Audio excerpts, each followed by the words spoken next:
और अपनी डिलीवरी के लिए अपने मायके गई थी। माँ ने मुझे फोन पर बताया, घर के पीछे की तरफ जो खाली जमीन थी ना, वहाँ पर एक नया कमरा बनवा लिया है। इतने सालों के बाद जैसे ही अपने घर में कदम रखा, कुछ अलग सा लगा। माँ, ये घर के पीछे की तरफ नया कमरा बनवाने की क्या जरूरत थी? अरे बेटा, घर के पीछे दूर दूर तक खाली जमीन है। तेरे पापा को कई दिनों से लग रहा था कि यहाँ पर एक कमरा बनवा लेंगे तो ताजा हवा मिल जाया करेगी। अब तो ये सब छोड़ और चल जल्दी से दूध पी ले। माँ, मैं थोड़ी देर में पी लूंगी, आप सो जाओ। मैंने दूध का गिलास उठाकर उस खिड़की में रख दिया।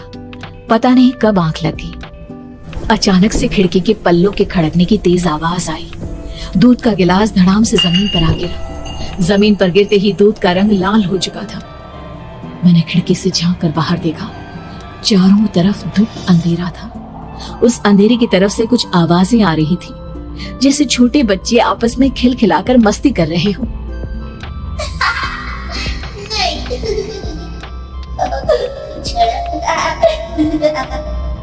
इतनी रात को इतने घनघोर अंधेरे में बच्चों की आवाज कैसे आ रही है? घड़ी में वक्त देखा तो ठीक 12 बजे थे। देखकर मैं सन्न रह गई। बुरी आत्मा और भूतों की कई कहानियां मैं सुन चुकी थी। वक्त भी कुछ ऐसा ही था। ऊपर से मैं प्रेग्नेंट। सुना था कि ऐसे वक्त में अक्सर बुरी आत्माएं औरतों का पीछा करती है, तो क्या मेरे पीछे भी? पसीने से तरबतर बड़ी मुश्किल से, जैसे कांपते हाथों से मैंने उस खिड़की को बंद किया। जल्दी से जल्दी उस कमरे से बाहर निकलकर माँ के पास जाने के बारे में सोचा, लेकिन जैसे ही दरवाजे की तरफ पलटी, लगा कोई साया हवा की स्पीड से दरवाजे के सामने से गुजर गया। मेरे गले में अटक कर रह गई। मैं जोर से चीख कर माँ को बुलाना चाहती थी, लेकिन वो आवाज खुद मेरे कानों तक नहीं पहुंच पा रही थी। तो माँ तक कैसे पहुंचती? खिड़की के पल्ले एक बार फिर तेज हवा के झोंके से धड़ाम करने लगे और पूरी ताकत से मैं चीख पड़ी। जानती थी मेरी चीख की आवाज सुनकर कुछ ही सेकंड में माँ वहां पहुंच जाएगी, लेकिन ऐसा कुछ हुआ ही नहीं। मेरा कलेजा डर के मारे फटा जा रहा था।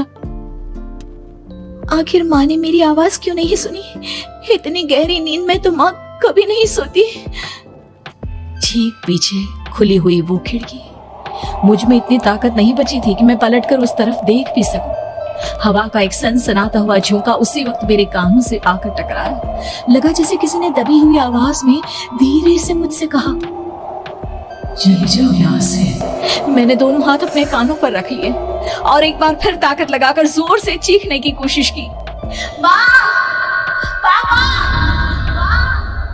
मेरी आवाज उस कमरे की दीवारों से टकराकर वापस मुझे ही सुनाई दे रही थी। जितनी ताकत के साथ मैंने चीखने की कोशिश की थी, कुछ ही देर बाद उससे कहीं ज्यादा तेज और दर्दनाक चीख मुझे सुनाई देने लगी। ये आवाज ठीक मेरे पीछे खिड़की से आ रही थी।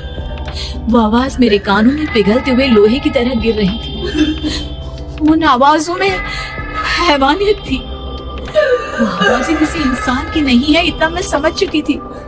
कांप रहे हाथों से मैंने अंधेरे में कुछ ढूंढने की कोशिश की। तभी अचानक मेरा हाथ बेड पर रखी टॉर्च पर पड़ा। किसी तरह ताकत लगाकर टॉर्च का बटन ऑन किया, लेकिन ये क्या? सामने दरवाजे पर 3 छोटी लड़कियां खड़ी हुई थी। उनके हाथ में स्टील के चमचमाते हुए चाकू थे। मैं घबराकर लड़खड़ाई और पीछे की तरफ हटी, लेकिन तब तक वो मेरे पास आ चुकी थी। उनकी गर्दन टेढ़ी थी और उनके हाथों के वो चाकू मेरे पेट को निशाना बनाने को तैयार। मैं जोर से चीखी, नहीं, छोड़ दो मेरे बच्चे को, मत मारो, मत मारो, छोड़ दो मेरे बच्चे को। सोनाली, सोनाली, क्या हुआ बेटा? तू इतनी डरी हुई क्यों है? उठ बेटा, क्या हुआ? हड़बड़ाकर मैंने अपनी आंखें खोली। देखा तो दिन निकल आया था। माँ मुझे जगा रही थी।